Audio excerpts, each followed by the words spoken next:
사랑하는 여러분, 오늘 설교는 우리 교회에 주신 올해의 표어를 함께 읽으면서 시작했으면 좋겠습니다.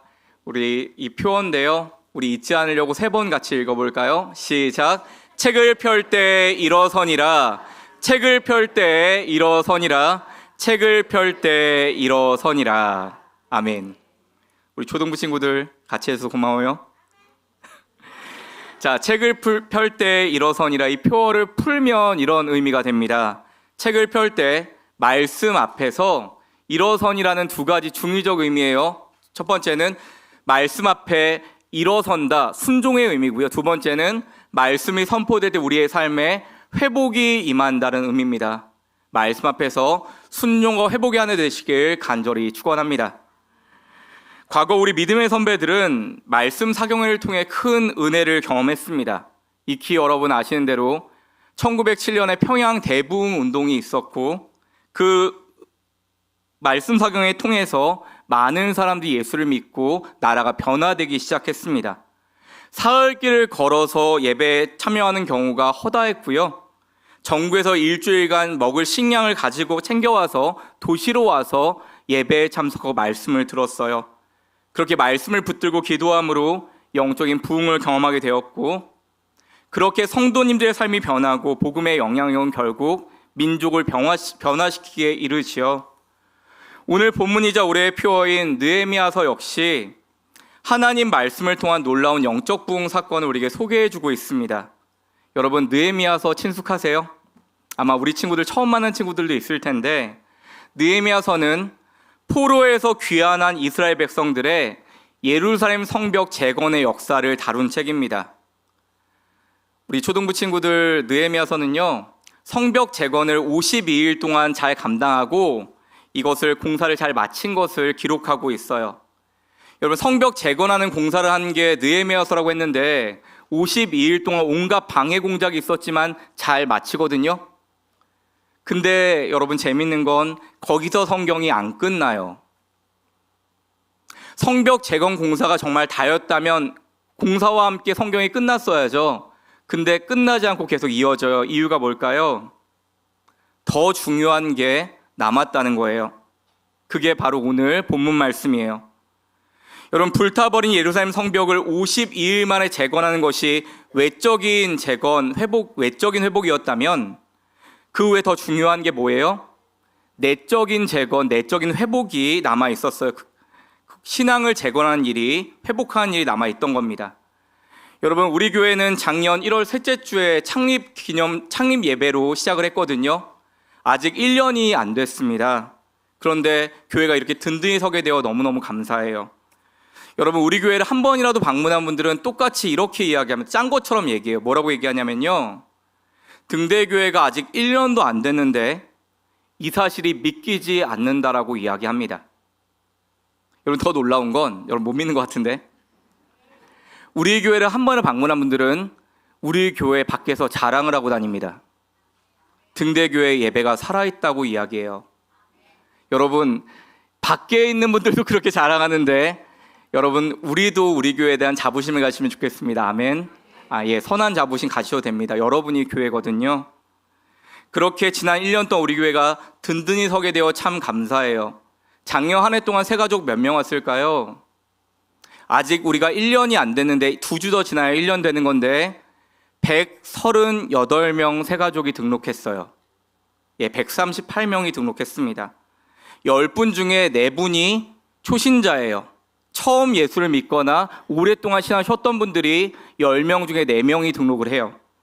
여러분, 이 모든 게 하나님의 전적인 은혜고 여러분의 귀한 헌신인 걸 잘 알아요.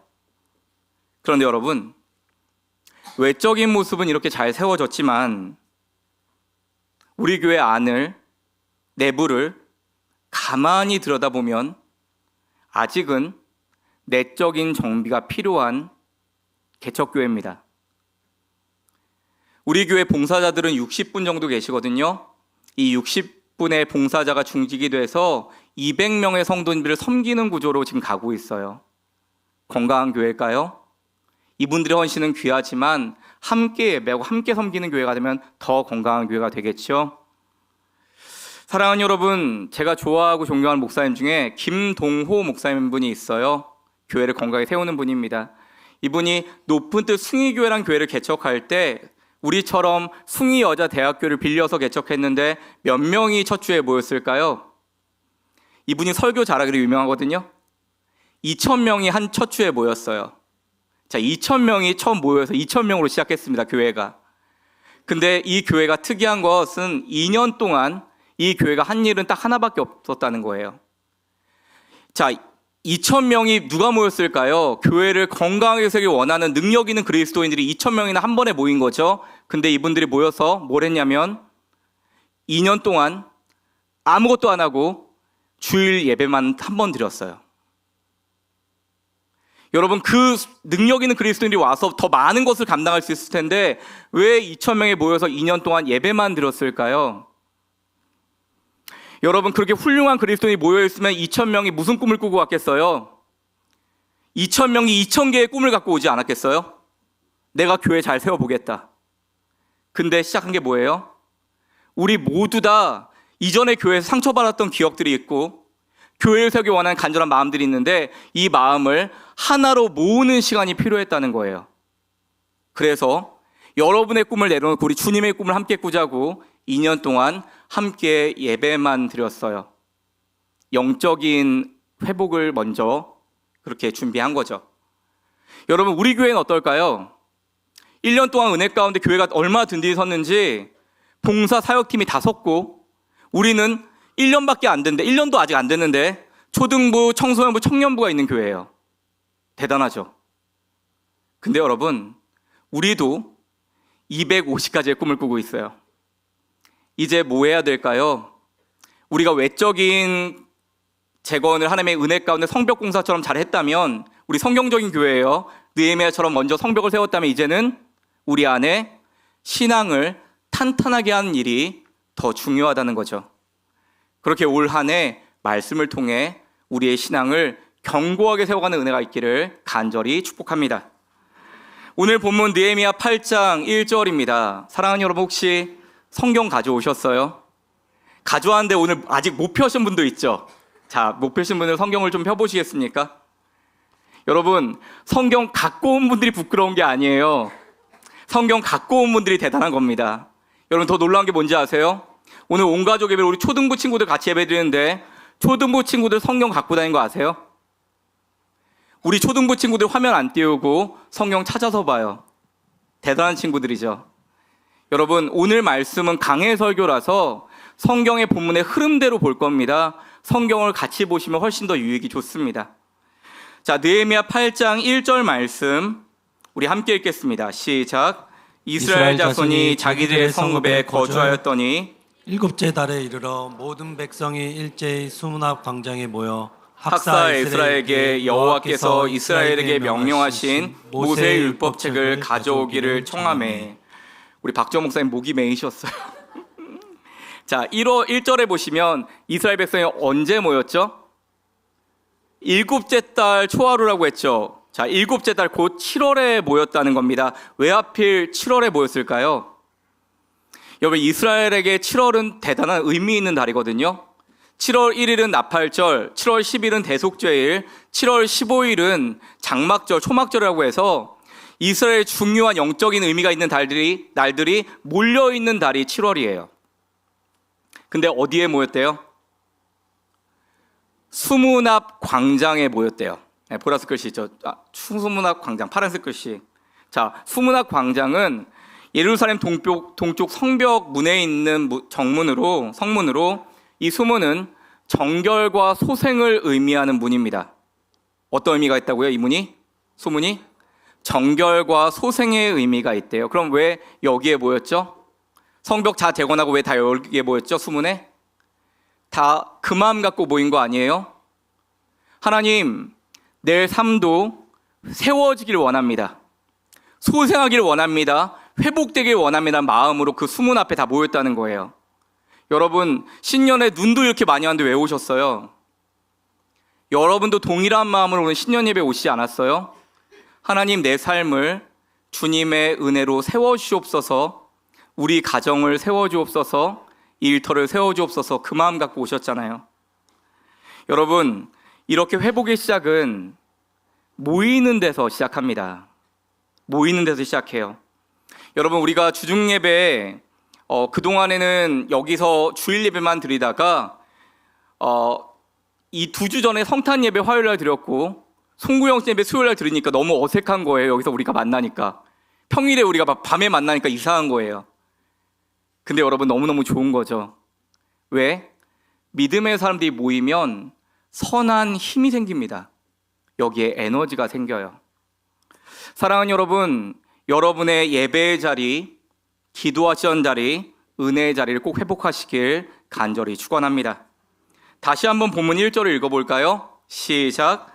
이스라엘 자손이 자기들의 성읍에 거주하였더니 일곱째 달에 이르러 모든 백성이 일제히 수문 앞 광장에 모여 학사 이스라엘에게 여호와께서 이스라엘에게 명령하신 모세의 율법책을 가져오기를 청하매. 아멘. 여러분, 화면 보시면 모세 율법책을 가져오기를 청했다고 했어요. 에스라라는 사람한테 누가 청했어요?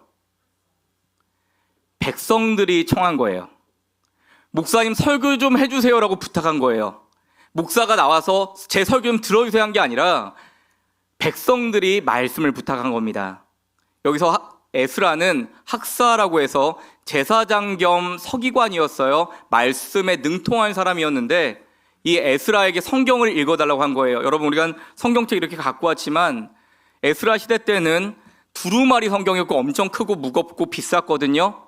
백성들한테 성경이 없어요. 근데 하나님 말씀이 듣고 싶은 거예요. 그래서 우리에게 말씀 좀 들려주세요 하는 겁니다. 여러분, 이것은 그 당시 백성들 안에 말씀에 대한 갈증이 있었다는 걸 보여줘요. 그렇습니다. 참된 회복은 말씀에 대한 갈급함으로 시작하는 것입니다. 여러분, 시편 119편 131절 보시면 이런 말씀이 있습니다. 함께 읽습니다. 내가 주의 계명들을 사모함으로 내가 입을 열고 헐떡였나이다. 우리 초등부 친구들 성경에 헐떡였다는 표현이 있어요. 뭐 때문에? 주님의 계명 말씀을 사모해서 말씀 때문에 내가 갈증이 납니다. 우리 현기증 난다 그러죠. 빨리 먹고 싶어서 현기증 난다 하는데 갈증이 났다라고 했어요. 호세아 4장 6절 3만절 함께 읽겠습니다. 내 백성이 지식이 없으므로 망하는도다. 내 주가 지식을 버렸으니 나도 너를 버려 내 제사장이 되지 못하게 할 것이요. 여러분, 무서운 말씀이죠. 내 백성이 지식이 없으므로 망한도다. 여기서 지식이 뭐예요? 말씀을 말하는 거예요. 하나님을 아는 말씀이 없어 망한다는 겁니다. 여러분, 말씀을 버리고 말씀을 소홀히 하는 게 주님을 버리는 일이라는 거죠. 그렇게 말씀이 중요해요. 그렇습니다. 말씀에 대한 갈급함이 은혜의 시작이요. 말씀을 바르게 하는 게 하나님을 바로 하는 시작점인 겁니다. 여러분, 말씀에 대한 바른 결심이 삶과 신앙을 새롭게 하는 출발점이 되는 줄 믿습니다. 그래서 여러분, 새해 여러분께 꼭 부탁드리고 싶은 게 있어요. 한 가지가 아니라 세 가지나 있어요. 저는 부탁드리지만 이 부탁을 들어주시면 여러분에게 말씀의 유익이 있을 겁니다. 말씀과 친밀해진 세 가지 방법이 있거든요. 첫 번째 한번 같이 읽어보겠습니까? 시작. 주일 예배에 내 성경책 가져오기. 유치하게 무슨 성경책 가져오라 그래. 아니요. 여러분, 왜 우리가 성경책 안 갖고 오죠? 교회에서 다 띄워주니까 갖고 올 필요 없잖아요. 그죠? 주일은 초신자도 있고 또 시간 관계상 성경을 다 일일이 찾아가는 게 어려운 부분이 있어서 그렇게 하지만 여러분, 교회에서 성경책을 가져오지 않도록 했기 때문에 우리가 말씀과 멀어진 부분이 있습니다. 물리적으로 멀어졌다는 거예요. 근데 내 성경책 가져옴을 통해서 말씀하고 물리적으로 먼저 가까워지겠다는 겁니다. 두 번째 같이 읽습니다. 올해 주일 성경 본문 형광펜으로 줄긋기. 갈수록 유치한가요? 아니요. 여러분, 우리 신앙의 선배들한테 그날 주신 말씀 줄그는 건 기본이었어요. 근데 왜 좋은 전통은 안 가져가죠? 그 말씀 줄그으면 이 말씀이 내 것이 됩니다. 세 번째 같이 읽습니다. 집에 가서 한 번 더 읽어보기. 오늘 설교 끝났다로 예배 끝났다가 아니라 다시 한번 펴서 말씀을 볼 때 말씀이 한 번 더 살아 역사할 줄 믿습니다. 이어지는 본문 느헤미야 8장 2절과 3절입니다. 느헤미야 8장 2절과 3절 함께 읽습니다. 일곱째 달 초하루에 제사장 에스라가 율법책을 가지고 회중 앞 곧 남자나 여자나 알아들을 만한 모든 사람 앞에 이르러 수문 앞 광장에서 새벽부터 정오까지 남자나 여자나 알아들을 만한 모든 사람 앞에서 읽음에 뭇 백성이 그 율법책에 귀를 기울였는데. 아멘. 여러분, 일곱째 달 초하루는 7월 1일을 말해요. 7월 1일 새벽부터 에스라가 율법책 성경을 읽기 시작하는데, 여기서 새벽부터란 뜻은 문자 그대로 빛에서부터라는 뜻입니다. 빛에서부터. 언제부터예요? 아침에 동이 터오는 순간부터 에스라가 말씀 읽기 시작했대요. 새벽부터. 오전 6시부터 읽었다면 언제까지 읽었어요? 정오, 점심 12시까지. 몇 시간? 6시간 성경 읽은 거예요. 여러분, 우리 세임기도회가 6시에 시작하거든요. 그때 예배를 시작해서 몇 시까지? 점심 12시까지 예배를 이어간 거예요. 여러분, 6시에 시작해서 우리 12시에 주일 예배 마치면 하지도 않았는데 왜 째려보세요, 저를. 그런데 여러분, 놀라운 건요, 3절 말씀에 나옵니다. 3절 보시면 에스라가 말씀 낭독할 때 뭇백성이 그 율법책에 귀를 기울였는데 라고 하고 있어요. 뭇백성은 누구예요? 모든 백성이 그 말씀에 귀를 기울였다는 겁니다. 몇 시간? 6시간 동안 말씀이 갈급해서 그만큼 모든 백성이 말씀 듣는 일에 집중했다는 거예요. 더 놀라운 건 여러분, 누가 모였대요? 회중이 모였는데 남자나 여자나, 재미있는 표현 나와요. 알아들을 만한 모든 사람 앞에. 여러분, 알아들을 만한 모든 사람 누구 말하는 걸까요? 알아들을 만한 모든 사람. 여러분, 제가 전에 시편 설교할 때 한번 얘기했는데, 알아들을 만한 모든 사람의 히브리 표현으로 젖대 나이를 말하는 겁니다. 젖대 나이. 여러분, 우리 젖 언제 때죠? 여러분, 요새는 1년 되기도 전에 젖을 때요. 젖대고 어린이집 가야죠. 그렇죠? 우리는 정말 굉장히 빨리 젖대는 민족이에요. 근데 히브리인들은 하브루타 교육이라고 해서 젖을 언제 뗀다 그랬어요? 7살에서 8살에 평균 뗀다고 했습니다. 우리 초등부 1학년 친구들이 엄마 젖 더 먹는 거예요. 왜? 그 친밀함이 정서적으로 굉장히 좋다고 하잖아요. 안정감을 준다고. 그래서 히브리인들의 젖댐은 7살, 8살에 평균 젖을 뗍니다. 더 많이 먹는 애들은 중학교 3학년까지 먹는데요, 젖을. 우리 청소년부 오늘 집에 가서 죄송합니다. 자, 그게 젖대 나이라고 했는데 초등학교 1학년 7살, 8살 친구들부터 나이 많은 어르신까지, 우리 교회 막내는 하선이거든요. 헌하기도 받은. 자, 1살 하선이부터 우리 교회 제일 어르신은 서석대 어르신이거든요. 어르신까지 모두가 함께 온 가족 예배를 우리처럼 드리고 있는 겁니다. 사랑하는 여러분, 그 어린아이들이 그 시간 동안에 그 말씀에 함께 집중했다는 거예요. 여러분, 혹시 어린이가 부흥하는 교회에 가보셨어요? 막 어린이가 막 2,000명, 3,000명 예배하는 교회 안 가보셨어요? 저는 가봤거든요. 저도 어린이 부흥에 마음이 많아서 탐방 가봤어요. 여러 교회 가봤어요. 근데 여러분, 재밌는 건 어린이들이 부흥하는 교회, 어린이 뜨겁게 예배하는 교회 보면 다른 게 없어요. 재미있게 찬양하고 같이 재미있게 놀이도 하고 맛있는 간식 먹어요. 우리랑 똑같아요. 선생님들이 아이들 지극정성으로 돌봐요. 근데 여러분, 우리들도 똑같아요. 진짜 헌신된 분들이 교회학교 교사하는 거거든요. 아이들 사랑하는 마음으로 정말 잘 섬겨줍니다. 똑같아요, 우리랑. 근데 다른 게 하나 있어요. 뭐가 다를까요? 말씀 전하는 시간이 40분이 넘어요. 평균적으로 그래요. 긴 교회는 1시간도 넘어가고 40분을 넘습니다. 근데 놀라운 건 뭔지 아세요? 우리 그 초등부 친구들이 그 40분 넘는 말씀에 초집중한다는 거예요. 그 시간에는 정말 숨소리도 안 들려요. 아이들이 말씀에 집중해서. 그게 진짜 차이 아닐까요? 말씀을 얼마나 귀하게 여기는지 그게 정말 다른 거 아닐까요? 여러분, 기적은 거기에만 있는 게 아니라 여기도 있어요. 여러분, 놀라운 기적은 우리 초등부 친구들이 지금 얼굴을 들어서 제 설교를 듣고 있다니까요. 그 교회 이야기가 아니라 우리 교회 이야기예요. 진짜 기적 뭔지 아세요?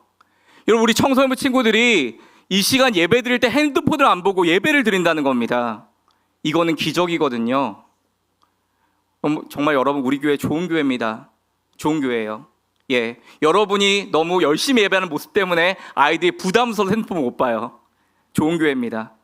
그런데 여러분, 아이들이라고 말씀이 어려울 거라는 거, 설교 말씀 길게 하면 지루할 거라는 거, 그거 어른들의 편견 아니에요? 우리 아이들이 얼마나 똑똑한데요. 여러분, 유튜브 보면요, 양자역학 이런 거 애들이 봐요. 우리 이해 못하는 거 애들이 이해해요. 똑똑합니다. 여러분, 사랑하는 여러분, 어디에 중심을 두고 무엇이 중요한지 제대로 가르치는 게 더 중요하다는 것입니다. 그래서 우리 교회는 올해도 매월 첫째 주일을 2부 예배를 온가족 예배로 드리려고 해요. 1부 때도 선포했어요. 기대하고 오시라고. 무엇을? 첫 주는 말씀이 쉬울 거라고. 첫 주는 말씀이 짧을 거라고. 기대하고 오시라고 했습니다. 여러분, 혹시 그래도 나는 말씀 성경을 잘 풀었으면 좋겠다, 그 욕심 내려놓으세요. 첫 주에는 모든 세대가 말씀을 들을 수 있게 쉽게 말씀 전할 겁니다. 여러분, 쉽게 하는 게 어려울까요? 어렵게 하는 게 쉬울까요? 저만 알아듣게 하는 게 제일 쉽거든요. 여러분, 부족한 저를 위해서 꼭 기도 부탁드리겠습니다.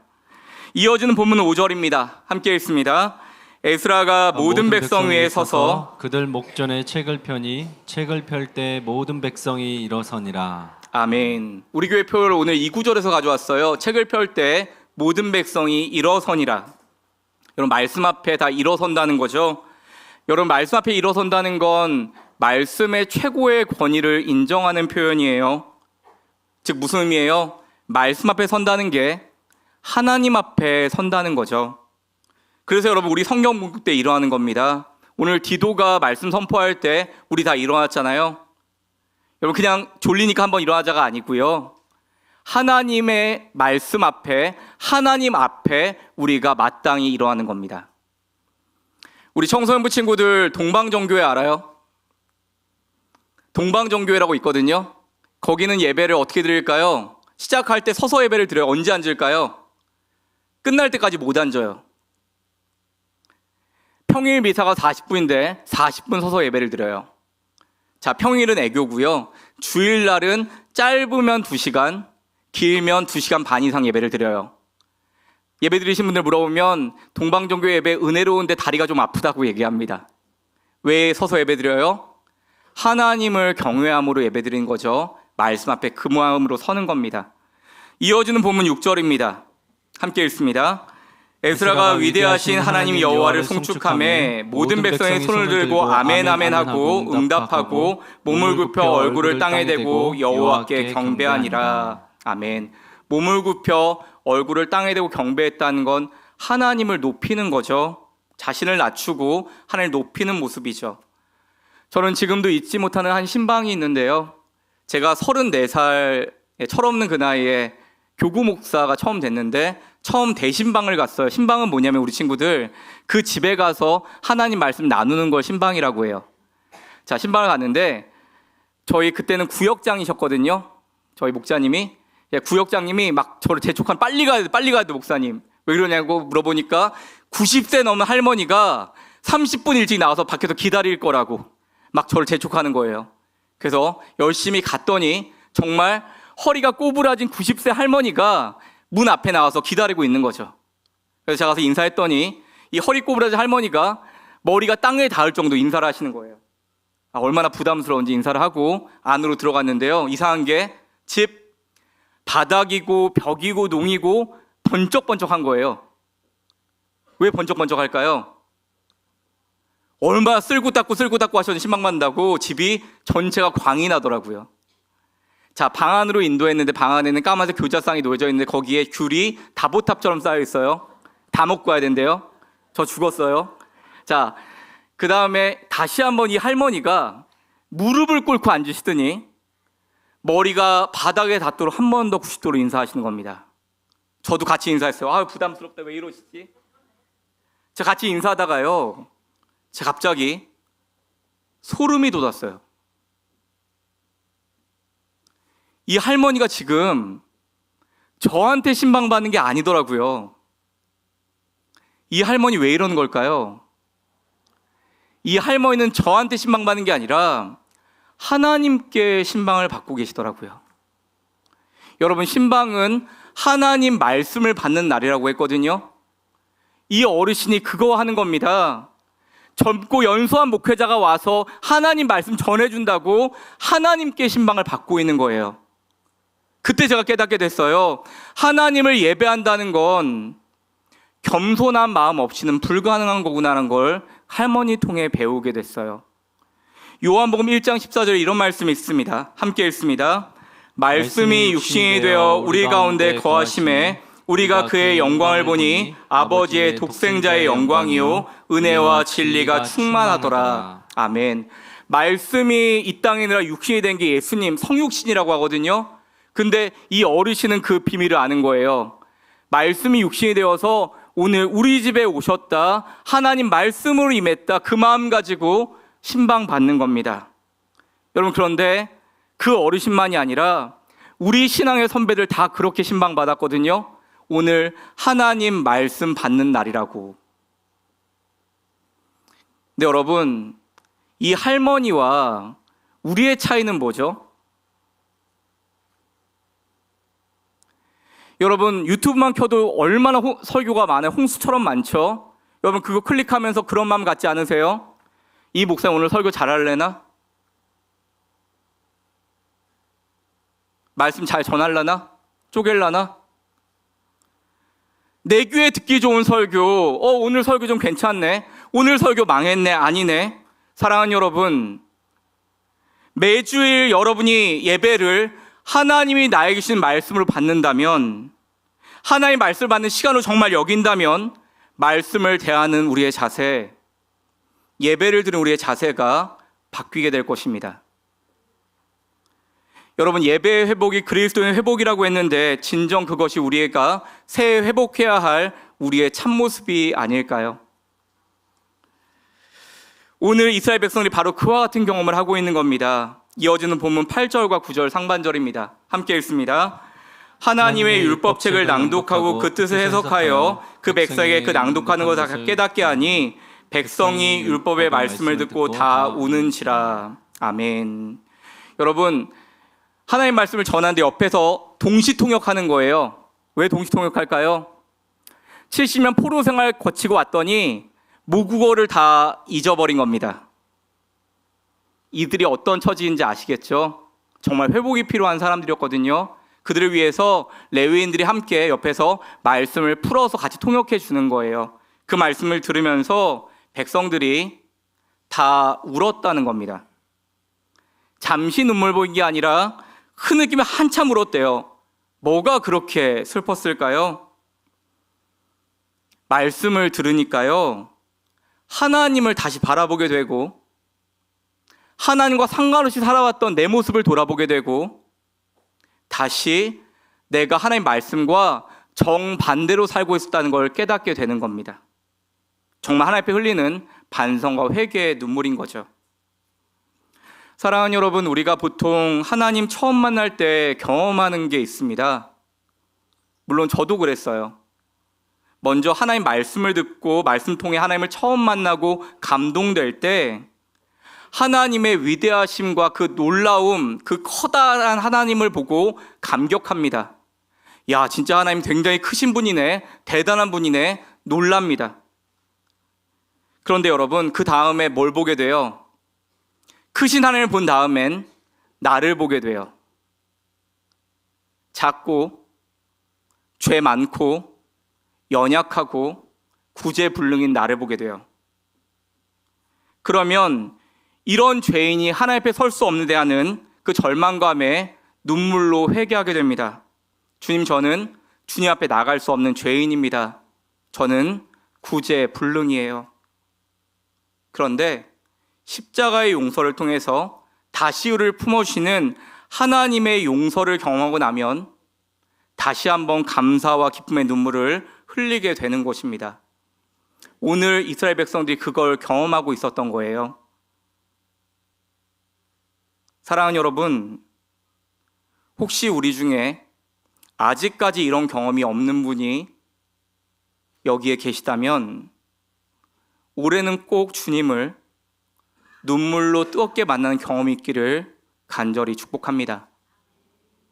또한 이러한 경험이 과거에만 머물러 있는 분이 계시다면 다시 말씀 앞에 나아가서 이런 깊은 은혜의 경험이 충만하게 일어날 수 있길 간절히 소망합니다.